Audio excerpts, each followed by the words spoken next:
The Honorable Isaiah Tarpe, Minister for Health, Social Welfare and Gender Affairs of the Government of Tuvalu. Dame Meg Taylor, Secretary General of Pacific Island Forum Secretariat. Sandra Benklau, UN Women Multi-Country Office Representative. Distinguished representatives of civil society, speakers this morning, Ms. Nalini Singh and Viva Tatawanga. Friends from the Pacific community, civil society, and women's rights movements across the Pacific, permanent secretaries, government officials, distinguished guests, ladies and gentlemen. Yandra Vuniwaqa, and welcome. It gives me great pleasure to be here with you at this very important event. I would like to begin with a warm welcome to ministers and distinguished colleagues who have traveled from across the Pacific to make this what I'm sure is going to be a very successful 3 days. On behalf of the government of Fiji, I'm honored to join the co-hosts of Beijing Plus 25 Pacific Regional Preparatory Meeting, the Pacific Island Secretariat, PIFS, UN Women, the Pacific Community, the Fiji Women's Rights Movement, and DIVA for Equality Fiji, who provided substantive leadership for this important and historic event.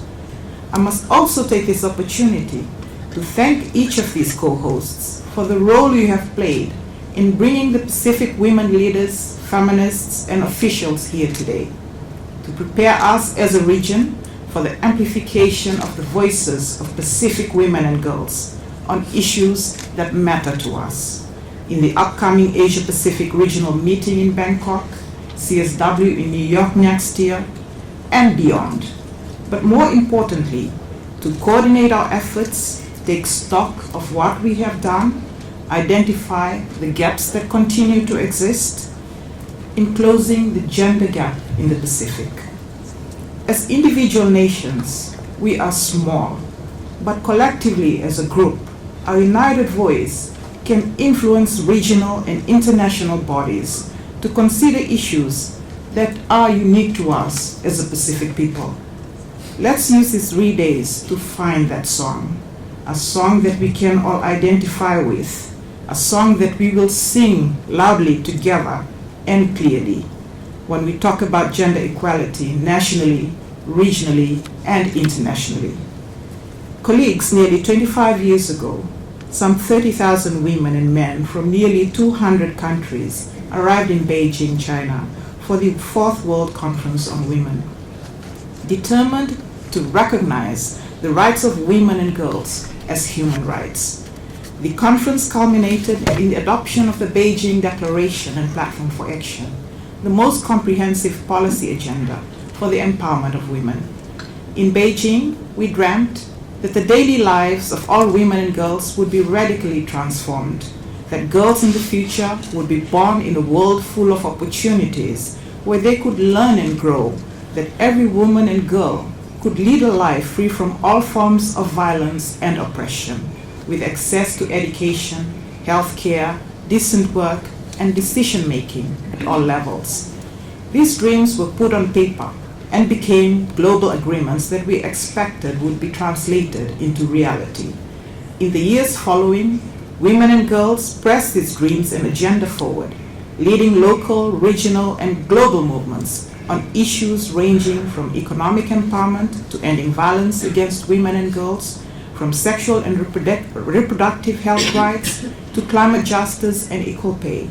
And no doubt that we are shaking the pillars of patriarchy. On that note, let's cheer and celebrate. We celebrate and cheer for women. We celebrate the relentless and tireless work of all women and girls in the Pacific, in different groups and movements and settings, rural and urban, who transformed and still are transforming our nations, our region, and the world.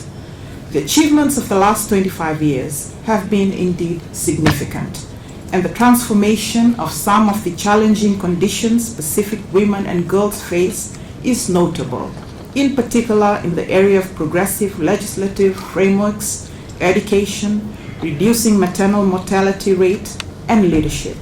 Furthermore, the level of awareness, recognition, and visibility that several women's rights issues currently have is an important achievement, and represents a major opportunity to be tapped.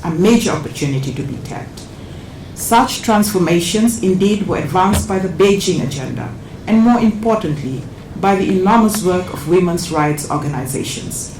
But let's acknowledge that while the progress since the Beijing Declaration is outstanding, real change has been too slow for most women and girls.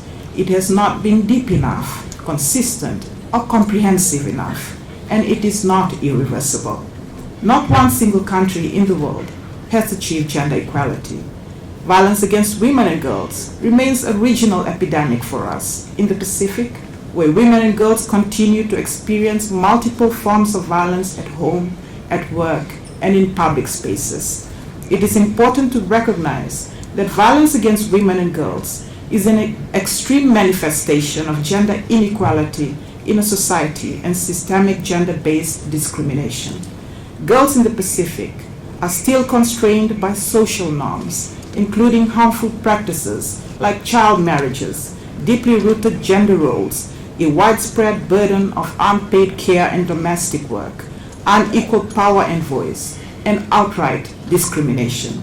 They still have limited or zero access to friendly sexual reproductive health rights, information, and services to assist them to make responsible choices to protect and safeguard their health and bodies, with particular reference to unplanned and early pregnancies.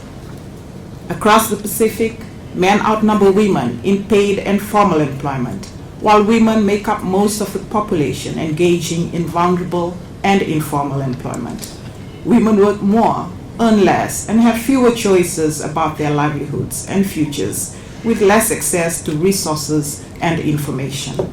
In our region, natural disasters are on the rise, both in frequency and ferocity. Climate crisis is indeed inherently a justice issue. Those who have contributed least to its causes suffer to date most from its effects, including Pacific women and girls.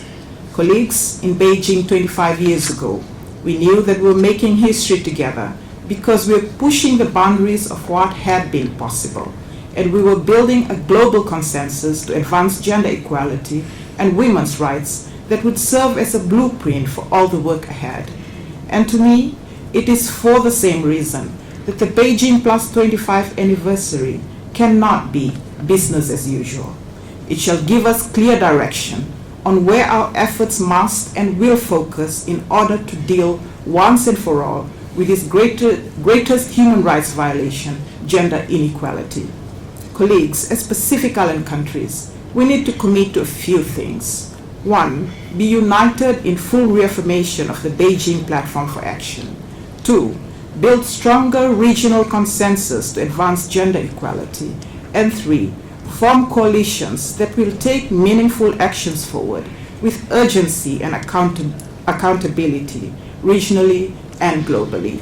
The government of Fiji is committed to working closely with all of you in this endeavor.